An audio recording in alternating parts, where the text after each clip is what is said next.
معزز سامعین کرام گرامی، تمام تعریف اس رب کائنات کے لیے سزاوار ہے جس رب کائنات نے ہم تمام کو ایک مختصر سی زندگی دے کر دنیا میں بھیجا۔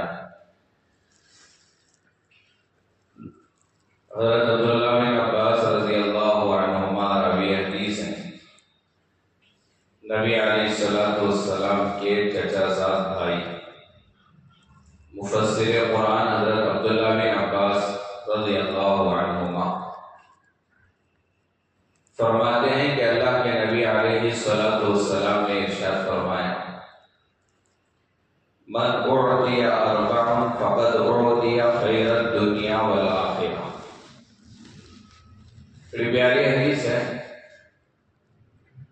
اللہ تعالیٰ جس بندے کو چار نعمتیں دے دیا، چار نعمتیں جسے مل گئی، فقط اعطی خیر الدنیا والآخرہ۔ اب اللہ کے نبی فرما رہے ہیں تو ظاہر بات ہے، سچ بات ہے، حق بات ہے، یقینی بات ہے۔ اربع من اعطیہن فقد اعطی خیر الدنیا والآخرہ، چار نعمتیں جسے مل گئی، چار نعمتیں جسے حاصل ہو گئی، جسے یہ چار نعمتیں مل گئی، فقد اعطی خیر الدنیا والآخرہ، دنیا اور آخرت دونوں، صرف دنیا نہیں، دنیا بھی آخرت بھی، مرنے سے پہلے کی زندگی بھی، مرنے کے بعد کی زندگی، دونوں کا تذکرہ اللہ کے نبی نے کیا ہے۔ فقد اعطی خیر الدنیا والآخرہ، یہ چار نعمتوں کا جو مالک بن گیا، گویا کہ دنیا اور آخرت دونوں کی سب سے بیسٹ چیزیں اللہ نے اسے دے دی، دنیا اور آخرت کی بھلائیاں اسے مل گئی، دنیا اور آخرت کی گویا کہ کامیابی اسے حاصل ہو گئی۔ تو چار نعمتیں، بڑی قیمتی نعمتیں جسے اللہ کے نبی علیہ السلام نے ذکر کیا، تو مجھے اور آپ کو کوشش کرنی چاہیے ان نعمتوں کو حاصل کرنے کی۔ نعمتیں اگر مل گئی، دنیا بھی سنور جائے گی، آخرت بھی بن جائے گی۔ مسلمان کا مقصد، ایمان والے کا مقصد دنیا میں بھی بھلائی ہو، آخرت میں بھی کامیابی ہو۔ ہمارا مقصد دونوں میں کامیابی ہے۔ جو آخرت کو مانتے ہی نہیں تو وہ آخرت کی کامیابی چاہتے بھی نہیں، جو آخرت پر ایمان نہیں رکھتے وہ آخرت کو کیا مانیں گے؟ آخرت کو وہی مانیں گے جو آخرت کو مانتے ہیں، آخرت پر جن کا ایمان ہے۔ تو ہمارا ایمان ہے مرنے کے بعد ایک زندگی ہے، مرنے کے بعد اچھے کام کرنے والے کے لیے جنت ہے، برے کام کرنے والے کے لیے جہنم ہے، ایمان والوں کے لیے جنت ہے، کافروں کے لیے جہنم ہے، یہ ہمارا عقیدہ ہے۔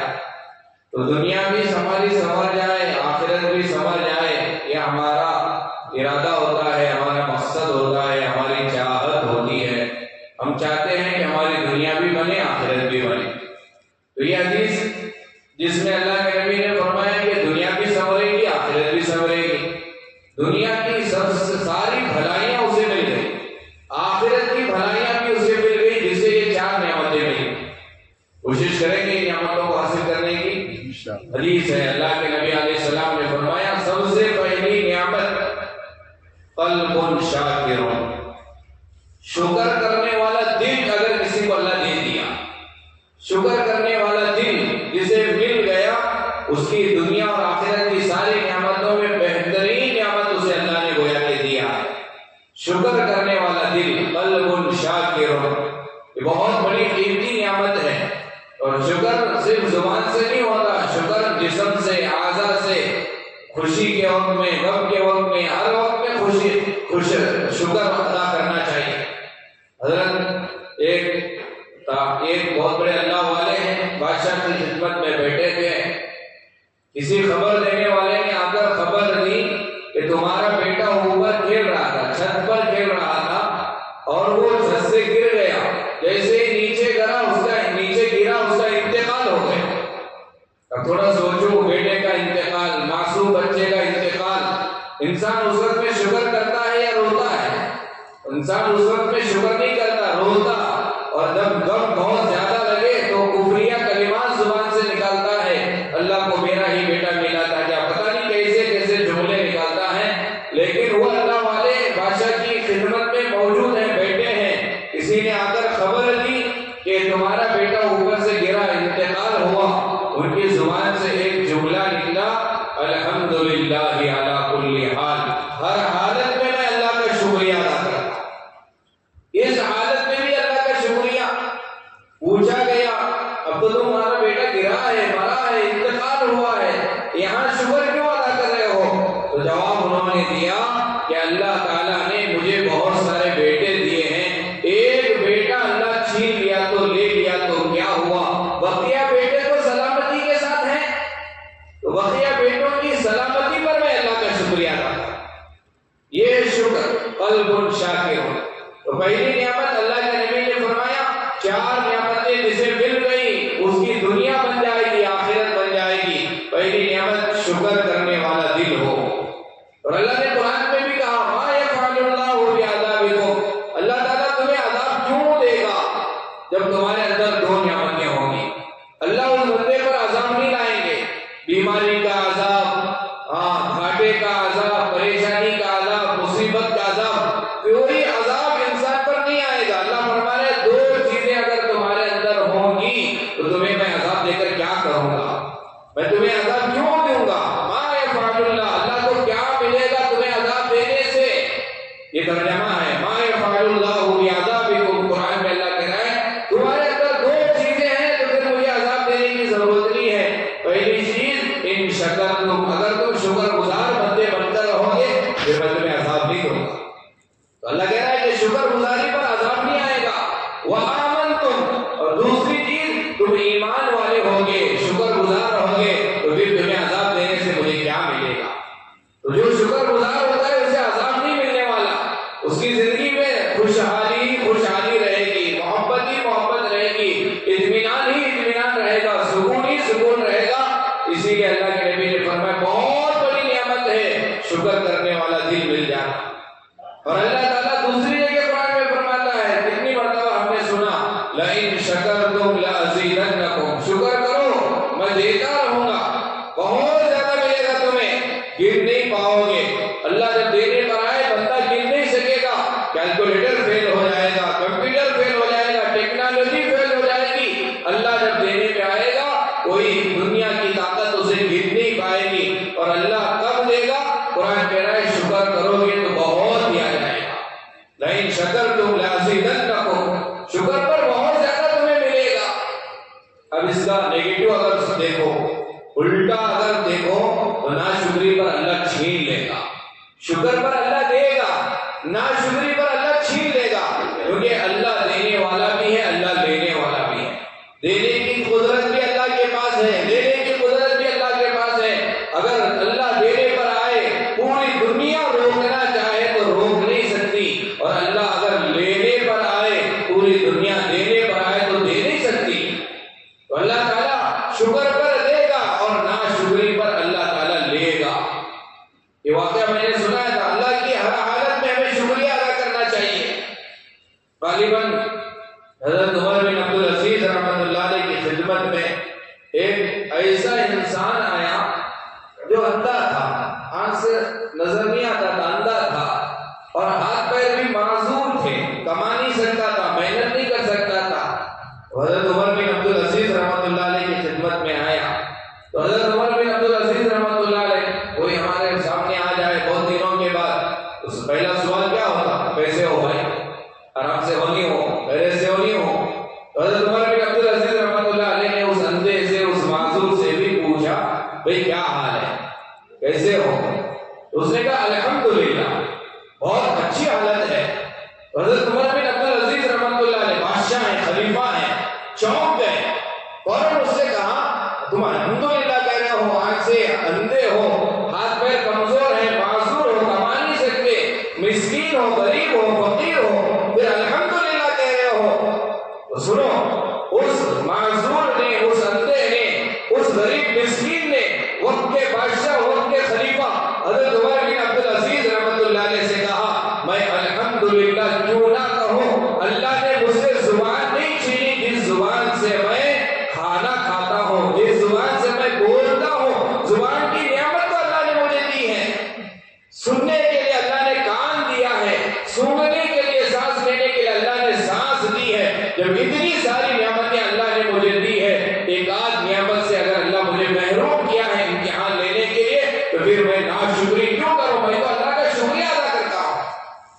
آج ہماری حالت، کتنی نعمت اللہ دیا ہے پھر بھی شکر والی دل اللہ نے ہمیں نہیں دیا ہے. تو اللہ کے نبی نے فرمایا بہت بڑی نعمت ہے قلب شاکر، شکر کرنے والا دل کا مل جانا.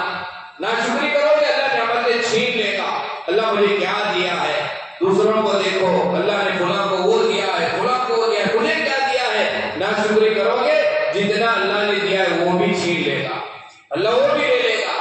بخاری شریف کی حدیث ہے، کتنی مرتبہ اس واقعے کو ہم نے سنا ہوگا.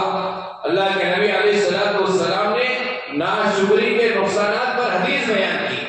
بنی اسرائیل کا واقعہ، 3 لوگ آزمائش میں مبتلا تھے. حدیث میں آتا برس، گانجا اور اندھا. 3 بنی اسرائیل کے تھے، تینوں غریب فقیر مسکین تھے. ایک برس یعنی جسے سفید لگ جاتا ہے، سفیدی جسے جسم پر آ جاتی ہے، جس کا چمڑا اجلا ہو جاتا ہے، اسے عربی میں برس کی بیماری کہتے ہیں. تو ایک برس والا بیمار تھا، اور دوسرا گانجا تھا، سر پر بال نہیں تھے، اور تیسرا اندھا تھا. اللہ تعالیٰ تینوں کا امتحان لینا چاہا، فرشتے کو اللہ نے بھیجا انسان کی شکل دے کر. اب وہ فرشتہ پہلے آیا کوڑی کے پاس، برس والے بیمار کے پاس آیا، اور آ کر اس سے کہا فرشتے نے تیری کیا خواہش ہے، تو کیا چاہتا ہے. ظاہر بات ہے بیمار کیا کہے گا، شفا ہونا چاہتا ہوں. اس برس والے بیمار نے فرشتے سے کہا، وہ تو انسان کی شکل میں آیا تھا، میری خواہش ہے کہ یہ میری بیماری دور ہو جائے جس سے لوگ گھن کرتے ہیں، جس سے لوگ مجھ سے بیزار ہیں. تم دعا کرو میری یہ بیماری دور ہو جائے. وہ فرشتہ اپنا ہاتھ اس پر پھیرا، جس کی وجہ سے، جس کی برکت سے بیماری دور ہو گئی. پھر فرشتے نے سوال کیا مال میں سے تجھے کون سا مال پسند ہے.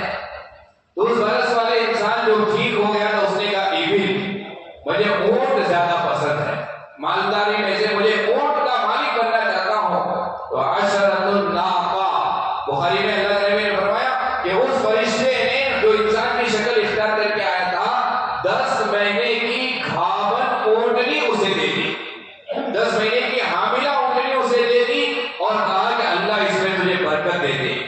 اب اس کے بعد دوسرے کے پاس گیا، گانجا کے پاس گیا، سیم سوال کیا کیا چاہتا ہے.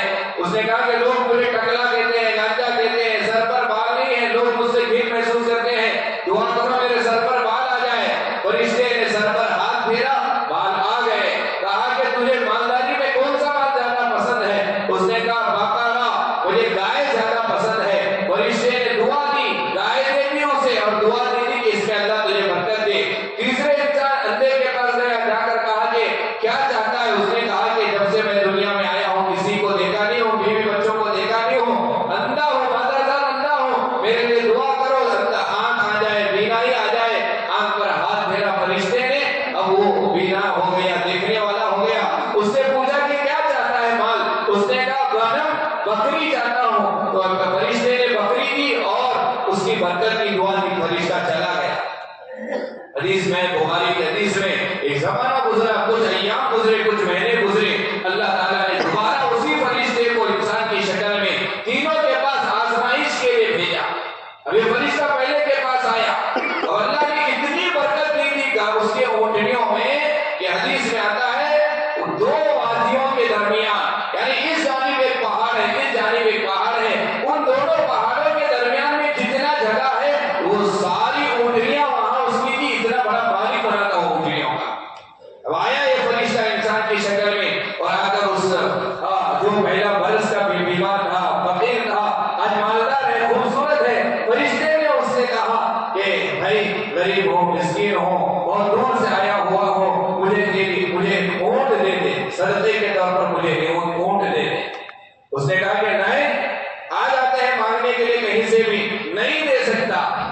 تو فرشتے نے یاد دلایا اسے، مجھے معلوم ہے. فرشتے نے کہا کہ مجھے معلوم ہے ایک زمانے پہلے تو بیمار تھا، برس کا بیمار تھا، اور تو غریب تھا، اللہ نے تجھے دیا. ظاہر بات ہے جب مال آتا ہے تو تکبر بھی آتا ہے، گھمنڈی آ جاتی ہے. تو فرشتے سے اس اونٹ کے مالک نے، برس کے بیمار نے کہا کہ تو جھوٹ بولتا ہے، یہ مال مجھے آبا و اجداد سے، میرے باپ داداؤں سے ملا ہے، باپ داداؤں سے ملا ہے، چلے جائیں یہاں سے. تو فرشتے نے کہا اللہ تجھے اسی حالت میں لائے جس حالت میں تو تھا. اللہ تجھے اسی حالت میں لائے جس حالت میں پہلے تو تھا، ناشکری کی، اللہ کا شکریہ ادا نہیں کیا۔ فرشتے نے کہا اللہ تجھے اسی حالت میں لائے جس حالت میں تو تھا۔ بخاری میں ہے ہمارے نبی نے فرمایا بنی اسرائیل کا وہ بندہ جسے اللہ 100 اونٹوں کا مالک بنایا تھا، سارے اونٹ ختم ہو گئے، پھر دوبارہ اسی بیماری میں مبتلا ہو گیا۔ پھر اللہ اس فرشتے نے دوسرے کے پاس گیا جس کے پاس گائے، بہت سارے گائے تھے، 2 وادیوں کے درمیان کی جگہ جتنی ہوتی اتنے گائے سے اللہ نے نوازا تھا۔ فرشتے نے کہا ایک گائے صدقے کے طور پر دے دے، اس نے کہا کہ نہیں دے سکتا۔ پھر وہی کہا کہ تیری پہلی حالت ایسی تھی، اللہ نے تجھے دیا ہے، ایک گائے دے دے۔ اس نے کہا کہ نہیں، یہ میرے باپ داداؤں سے ملا ہے، یہ میری ہاتھ کی کمائی ہے، یہ میرے محنت کا صدقہ ہے، نہیں دے سکتا۔ فرشتے نے پھر اس سے کہا کہ اللہ تجھے اسی حالت میں لائے جس حالت میں تھا۔ پھر سارے گائے ہلاک ہو گئے، پھر وہ غریب مسکین ہو گیا، پھر وہ گنجا ٹکلا ہو گیا، سر سے بال چلے گئے۔ فرشتہ انسان کی شکل میں تیسرے انسان کے پاس گیا جو اندھا تھا، جس کے پاس بکریاں ہی بکریاں تھی۔ فرشتے نے کہا کہ میں غریب ہوں، مسکین ہوں، ایک بکری مجھے دے دے۔ اس بکری والے نے کہا ایک بکری مانگتا ہے، جا، یہ تو 2 وادیوں کے درمیان 100 کی بکریاں میری ہیں، جتنی چاہے لے لے، یہ اللہ کی دی ہوئی ہے، یہ صدقہ نہیں کروں گا تو اور کیا کروں گا، جا جتنی چاہے لے لے، جو چاہے لے لے، اور جو تجھے پسند نہیں آئے چھوڑ دے۔ میں اندھا تھا، واقعی تو سچ کہتا ہے کہ میں اندھا تھا، اللہ نے مجھے بینائی دی، میں غریب تھا، اللہ نے مجھے بکریاں دی، اس میں برکتیں دی، آج تو مانگنے کے لیے آیا ہے اللہ کے نام پر، جا جتنی چاہے لے لے، جو چاہے لے لے۔ فرشتے نے کہا کہ میں انسان نہیں، میں فرشتہ ہوں، میں تینوں کے پاس آزمائش کے لیے تم شکر کرتے ہو نہیں کرتے ہو دیکھنے کے لیے آیا تھا۔ 2 ناکام ہو گئے، اسی حالت میں چلے گئے، تم کامیاب ہو گئے۔ پھر فرشتے نے دعا دی، اللہ اور برکت دے، واپس چلا گیا۔ یہ حدیث اللہ کے نبی علیہ الصلوۃ والسلام نے بیان کی، شکر کرو گے اللہ خوب دے گا، ناشکری کرو گے اللہ جتنا دیا ہے وہ چھین لے گا۔ اور انسان شکر گزار کب بنتا ہے؟ انسان شکر گزار کب بنتا ہے؟ اللہ کے نبی علیہ السلام نے دوسری حدیث میں فرمایا شکر گزار اگر ہم بننا چاہتے ہیں تو ہمیشہ اپنے سے نیچے والے کو دیکھو، اپنے سے جب بھی اوپر والے کو دیکھو گے شکر نہیں ادا کر سکو گے، ناشکری میں مبتلا ہو جاؤ گے۔ ہمیشہ اپنے سے نیچے والے کو دیکھو۔ شیخ سعدی رحمت اللہ علیہ بہت بڑے اللہ والے گزرے ہیں، اپنی زندگی کے 30 سال شیخ سعدی رحمت اللہ علیہ جنگل میں کاٹے، چلے گئے دنیا چھوڑ کر، دنیا والوں کو چھوڑ کر، رشتہ داروں کو چھوڑ کر جنگل چلے گئے اللہ کی تلاش میں، اللہ کی محبت میں، اللہ کی یاد میں 30 سال جنگل میں نکالے۔ تو شیخ سعدی رحمت اللہ علیہ کا واقعہ کتاب میں ہے۔ شیخ سعدی رحمت اللہ علیہ راستے سے جا رہے ہیں، جا رہے ہیں، چپل پھٹ گیا، ایسا ہوتا ہے کبھی کبھی چپل ٹوٹ جاتا ہے، تو شیخ سعدی رحمت اللہ علیہ کا چپل پھٹ گیا، تو شیخ سعدی چپل ہاتھ میں لیے اور جیب میں ہاتھ ڈالا کہ پیسے ہوں گے تو سلا لوں گا، درست کر لوں گا۔ تو شیخ سعدی رحمت اللہ علیہ کے جیب میں پیسہ نہیں تھا۔ شیخ سعدی رحمت اللہ علیہ کو افسوس ہوا کہ میرے پاس اتنے پیسے بھی نہیں ہیں کہ چپل سلا لوں میں، کیسی میری زندگی ہے، یہ دل میں بات بیٹھا۔ ایسے ہی وہ ہاتھ میں چپل پکڑ کر مسجد میں، جیسے ہی مسجد میں داخل ہوئے تو مسجد میں دیکھا کہ ایک بندہ ہے جس کے پیر سے معذور لگنا ہے۔ اور شیخ سعدی رحمت اللہ علیہ نے اللہ سے دعا کی کہ اللہ میرے پاس پیسہ نہیں ہے چپل سینے کے لیے، تو کیا ہوا، یہ بندے کے پاس پیر نہیں ہے، لنگڑا ہے، معذور ہے۔ اسی لیے اللہ کے نبی علیہ الصلوۃ والسلام نے فرمایا ہمیشہ اپنے سے چھوٹے کو دیکھو، جتنے تم مالدار ہو اپنے سے بڑے مالدار کو دیکھو گے شکر گزار بندے نہیں بنو گے۔ اپنے سے نیچے کو دیکھو، ہمارے سے نیچے کتنے ہیں جنہیں کھانا 3 وقت کا میسر نہیں ہوتا، ہمارے سے نیچے کتنے ایسے ہیں جو لنگڑے ہیں، لوڑے ہیں، پتہ نہیں کن کن بیماریوں میں مبتلا ہیں۔ اللہ نے ہمیں صحت دی ہے، اللہ ہمیں 3 وقت کا کھانا دے رہا ہے، اس پر ہمیں اللہ کا شکریہ ادا کرنا چاہیے۔ تو شیخ سعدی رحمت اللہ علیہ فوراً اللہ کا شکریہ ادا کیے اور اللہ سے کہا کہ اللہ تیرا شکر ہے تو نے مجھے لنگڑا نہیں بنایا۔ حضرت لقمان حکیم قرآن میں بھی ان کا تذکرہ ہے کہ وہ بڑے حکمت والے تھے۔ وَلَقَدْ آتَيْنَا لُقْمَانَ الْحِكْمَةَ أَنِ اشْكُرْ لِلَّهِ وَمَن يَشْكُرْ فَإِنَّمَا يَشْكُرُ لِنَفْسِهِ۔ قرآن میں اللہ نے ان کے نام کے ساتھ تذکرہ کیا۔ ان کی پہلی جو زندگی تھی یہ ایک غلام تھے، ایک کے پاس کام کرتے تھے، غلام کے آقا کے دربار میں آقا کے پاس ایک مرتبہ بیٹھے ہیں، آقا نے کنکڑی پیش کی، کنکڑی دی، لوگ کھاؤ، غلام تھے، غلام کو اور لقمان حکیم کو کنکڑی دی آقا نے، حضرت لقمان حکیم نے جیسے کنکڑی کھائی تو ایک دم کڑوی نکلی۔ تھوڑا سوچو کنکڑی جب کڑوی رہتی ہے تو اتنا ٹینشن آ جاتا ہے، پورا ذائقہ ختم ہو جاتا ہے۔ لقمان حکیم نے جیسی کنکڑی کھائی تو چہرے کا رنگ بھی نہیں بدلا، کچھ نہیں بدلا، اور ایسے ہی کھا رہے ہیں، آدھی کھا چکے تھے، آقا کو کیا ہوا پتا نہیں، آقا نے وہ کنکڑی لے کر خود کھائی، جیسے آقا نے کھائی تو فوراً ظاہر بات ہے کڑوی تھی تو بہت پریشان ہوا آقا۔ تو لقمان حکیم سے آقا نے کہا کہ تمہیں کڑوی نہیں لگی؟ تو لقمان حکیم نے کہا کہ مجھے کڑوی تو لگی، لیکن آقا نے کہا کہ پھر تم بولے کیوں نہیں، ایسے ہی کھاتے جا رہے ہو؟ تو لقمان حکیم کا جواب سنو، لقمان حکیم نے کہا کہ آقا اتنے سالوں سے تمہاری خدمت میں رہ رہا ہوں، کتنی میٹھی میٹھی اچھی چیزیں تم نے مجھے کھلائی، میں کھاتا رہا، زندگی میں ایک مرتبہ کڑوی چیز اگر آپ نے دی ہے تو میں اس کی ناشکری کروں؟ میں تو وہ بھی کھا لوں گا، اتنی ساری نعمتیں جب مجھے ملی ہیں، ایک آدھ نعمت کڑوی مل جائے اس پر مجھے ناشکری کرنا مجھے اچھا نہیں لگا، اس لیے میں کھا رہا ہوں۔ تو زندگی میں اللہ نے کتنی ہمیں نعمتیں دی ہیں، زندگی میں اگر ایک مرتبہ مصیبت آ جائے تو ہم ناشکری کرتے ہیں، کتنی نعمتیں اللہ ہمیں دیتا ہے، ایک حالت آ گئی، ایک مصیبت آ گئی، ایک بیماری آ گئی، ایک پریشانی آ گئی، کبھی بیٹی کے لئے سے پریشانی، کبھی بیٹے کے لئے سے پریشانی، یا کوئی مہلک بیماری میں مبتلا ہوئے، ناشکری والے کلمات، کفریہ کلمات ہمارے زبان سے نکلتے ہیں، ہمیں احساس تک نہیں ہوتا اللہ نے کتنی نعمتیں ہمیں دیا ہے۔ اللہ کے نبی نے فرمایا من اعطیہن فقد اعطی خیر الدنیا والآخرہ، چار نعمتیں اللہ نے جسے دے دیا اس کی دنیا سب سے بیسٹ ہو جائے گی، آخرت میں بھی وہ انسان کامیاب ہوگا۔ سب سے پہلی نعمت قلب شاکر، شکر کرنے والا دل، اور کم ہے، مختصر چار نعمتیں مجھے بتانا ہے۔ دوسری نعمت ولسان ذاکر، ذکر کرنے والی زبان، شکر کرنے والا دل، ذکر کرنے والی زبان، ذکر کرنے والی زبان، ہمیشہ ذکر میں مبتلا ہو ہماری زبان، سبحان اللہ، الحمدللہ، درود شریف پڑھتے رہنا، ہمیشہ زبان ذکر میں جس کی مبتلا رہتی ہے یہ دنیا کی بہت بڑی نعمت ہے۔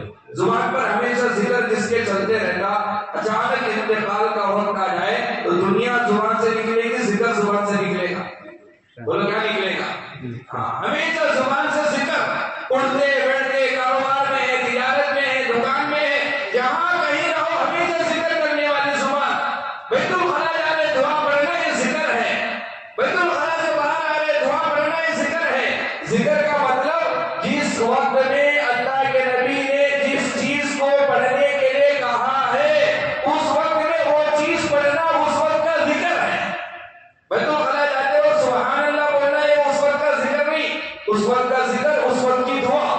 واپس آتے وقت الحمدللہ پڑھنا ذکر نہیں، آتے وقت جو دعا نبی نے کہا وہ دعا پڑھنا اس وقت کا ذکر۔ مسجد میں داخل ہوتے وقت مسجد کے اندر آنے کی دعا پڑھنا ذکر، باہر جاتے وقت باہر کی دعا پڑھنا ذکر۔ جس وقت میں نبی نے جو دعا سکھائی ہے اس وقت میں وہ دعا پڑھنا اس وقت کا ذکر۔ باقی اوقات میں اپنی زبان کو ذکر سے تر و تازہ رکھیں گے، انشاءاللہ مرتے وقت کلمہ نصیب ہوگا۔ بہت بڑی نعمت ہے وَلِسَانٌ ذَاكِرٌ، ذکر کرنے والی زبان کا مل جانا۔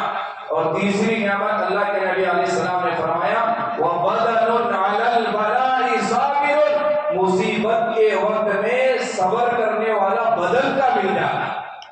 مصیبت آ گئی، صبر کرنے والا بدن کا مل جانا، یہ دنیا اور آخرت کی بڑی نعمتوں میں سے ہے، بہت بڑی نعمت ہے۔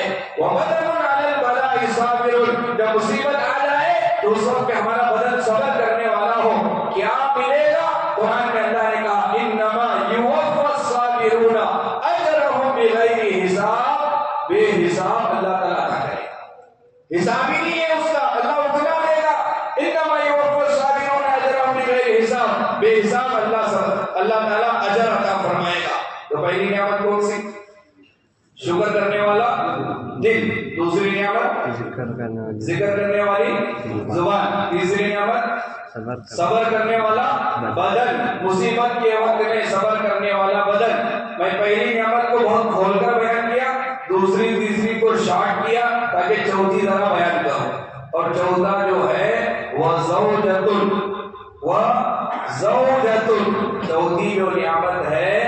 ایسی بیوی جو اپنی عزت کی بھی حفاظت کرنے والی ہو اور شوہر کے مال کی بھی حفاظت کرنے والی. پاک دامن نیک صالح عورت کا مل جانا، بیوی کا مل جانا. دوسرے حدیث میں اللہ کے نبی نے فرمایا الدنیا کلھا متاع، دنیا ساری کی ساری متاع ہے. وخیر متاع الدنیا المرأة الصالحہ، یہ پوری دنیا میں سب سے بیسٹ کون ہے پتہ ہے؟ نیک صالح بیوی. نیک صالح بیوی نیک لڑکے کو ہی ملے گی. میرے شادی شدہ سن لو، اللہ کے نبی نے قرآن میں کہا الخبیثات للخبیثین والخبیثون للخبیثات. خبیث کو طیب نہیں ملنے والی، خبیث کو خبیثات ملنے والی، شیطان کو شیطانی ملنے والی. یاد رکھو والطیبات للطیبین والطیبون للطیبات. تم پاک رہو گے پاک ملے گی، تم گندے رہو گے گندے ملے گی. کسی کی بہن کو دیکھنے والے کو پاک لڑکی نہیں ملنے والی. یہ چوتھی نعمت ہے نیک صالح بیوی کا ملنا، اچھی بیوی کا ملنا. یہ دنیا کی بہت بڑی نعمت ہے. اپنی عزت کی بھی حفاظت کرنے والی، شوہر کے مال کی حفاظت کرنے والی، یہ بہت بڑی نعمت ہے. بخاری شریف کی حدیث ہے حضرت ابراہیم علیہ السلام، حضرت ابراہیم علیہ السلام جب اپنی بیوی حضرت سارہ کے ساتھ واپس آ رہے تھے، راستے میں اس علاقے سے جانا ہوتا تھا جہاں ایک ایسا ظالم بادشاہ ہوتا تھا کہ جب کسی عورت پر اس کی نگاہ جاتی تھی تو فوراً اس کے ساتھ زنا کرتا. ایسے راستے سے واپس آنا تھا. لیکن اس بادشاہ کی ایک عادت تھی کہ پوچھتا تھا ساتھ والے مرد کو بھئی یہ جو تیرے ساتھ عورت ہے کون؟ بیوی ہے بہن ہے کون ہے؟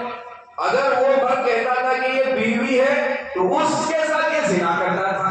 اگر وہ یہ کہتا تھا کہ نہیں یہ بیوی نہیں ہے یہ بہن ہے تو یہ بادشاہ چھوڑ دیتا. پتہ نہیں کیا لاجک تھی اس کی اس بات میں. بیوی اگر کہتا تو اس کے ساتھ زنا رات گزارتا تھا، بہن کہتا تو چھوڑ دیتا تھا.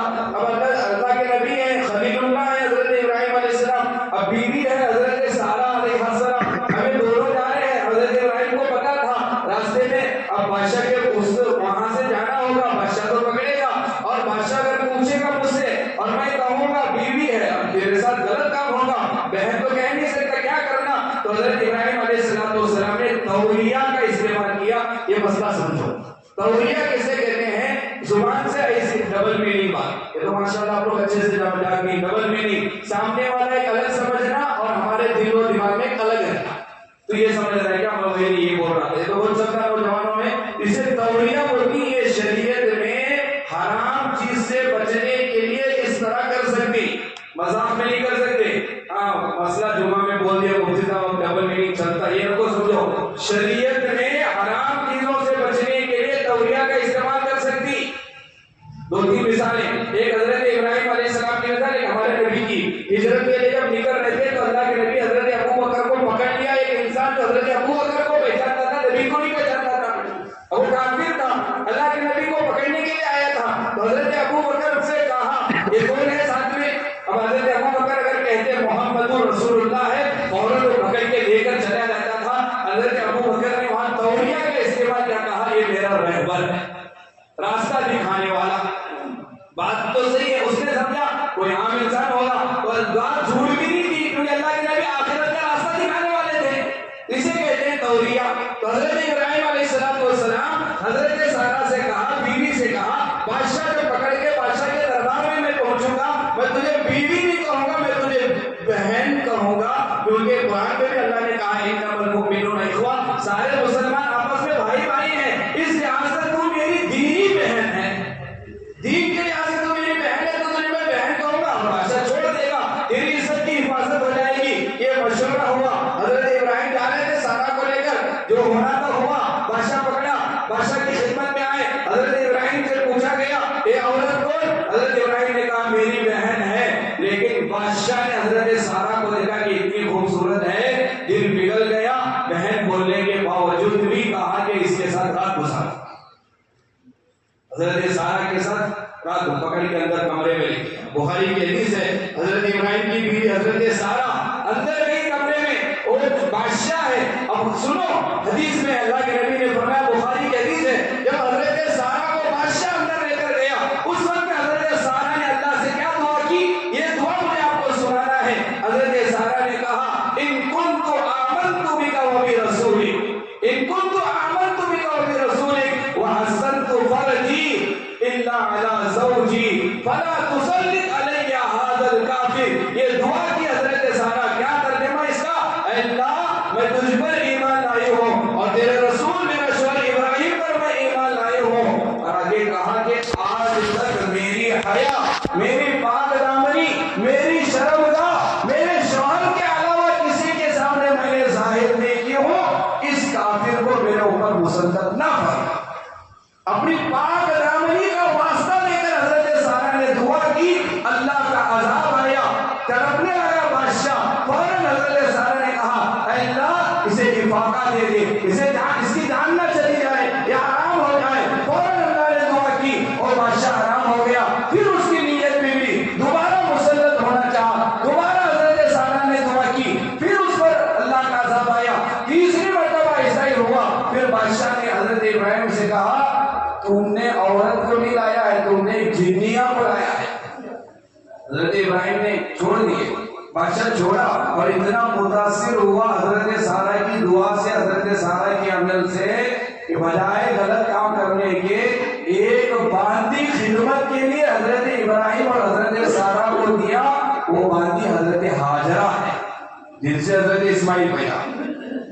دیا لو یہ میری طرف سے گفٹ ہے، باندی لے کر جاؤ. بتانے کا مقصد یہ ہے ایک عورت جب پاک دامن رہتی ہے، اپنی شرمگاہ کی حفاظت کرتی ہے، حالات آنے پر بھی اللہ تعالیٰ حفاظت کرتا ہے. بند کمرے میں بھی اللہ تعالیٰ حفاظت کرتا ہے. کہیں بھی رہے گی، اگر اسے اپنی سیفٹی اللہ سے مانگے گی اللہ دے دے گا. یہ بہت بڑی نعمت، چھوٹی نعمت ایسی بیوی کا مل جانا جو اپنی عزت کی حفاظت کرتی ہو اور اپنے شوہر کے مال کی حفاظت کرتی ہو. شادی شدہ یہ حدیث اپنے بیویوں کو آ جا کر سنا کر کھائیں گے کھانا انشاءاللہ بعد میں سنائیں گے.